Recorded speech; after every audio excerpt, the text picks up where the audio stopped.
One of the most obvious components in all the music I create is I try to do it well. Today, I will be doing the opposite, and I'm going to show you how to play an absolutely terrible guitar solo. What is the point of this? Good question. I've whipped up a funky little jam track to play over. Here's a quick snippet.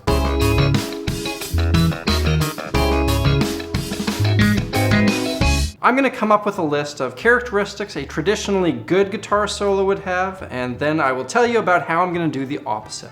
The first thing we're taught when we're learning to solo is a scale of some sort. This scale will give us a set of notes to pick from that will create unity between what we play and the underlying chords. Our song is focused around a C sharp minor with Dorian tendencies, which comes from the scale B major. Since the point of today's video is to sound horrible, I'm going to pick notes that make no sense with the underlying harmony. B major has the notes B, C sharp, D sharp, E, F sharp, G sharp, A sharp. A key like E flat has almost none of the same notes and should serve our purpose nicely.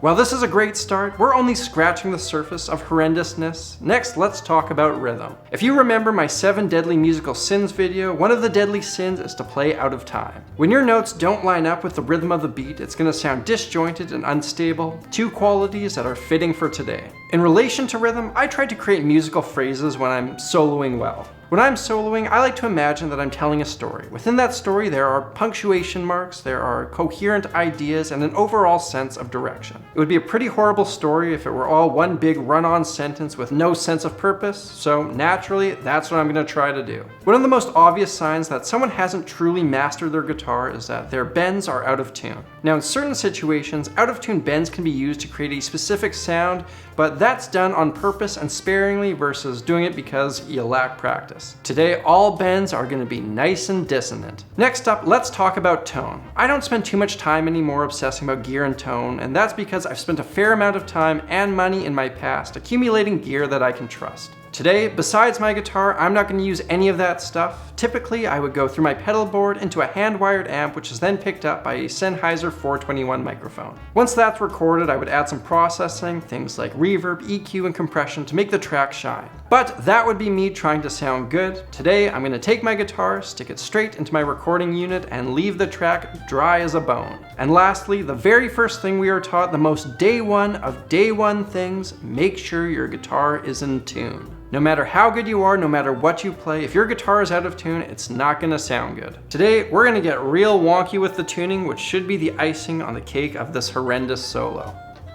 So listen carefully for all these characteristics. Ladies and gentlemen, this is how you play a terrible guitar solo.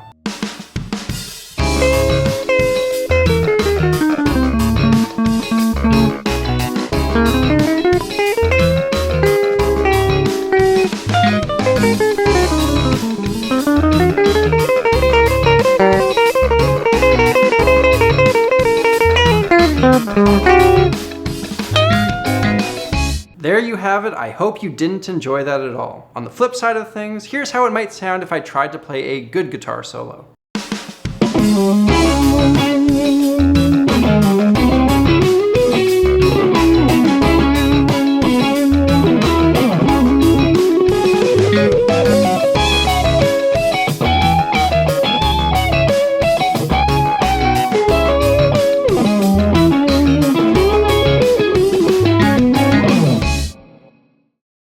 Thank you all for watching. The backing track as well as the tabs for both solos are available through my Patreon page, though I'm not sure why you would ever want the tab for the first solo. On top of that, the tone I created to try to emulate that SRV type spinning speaker sound in my second solo was done using this pedal right here. This pedal also happens to be the prize for this month's Patreon giveaway. To be eligible for that, all you need to do is join my Patreon program at any tier. If that interests you, check out that link over there. Thank you all for watching. I'm Samurai Guitarist, and I will see you again soon.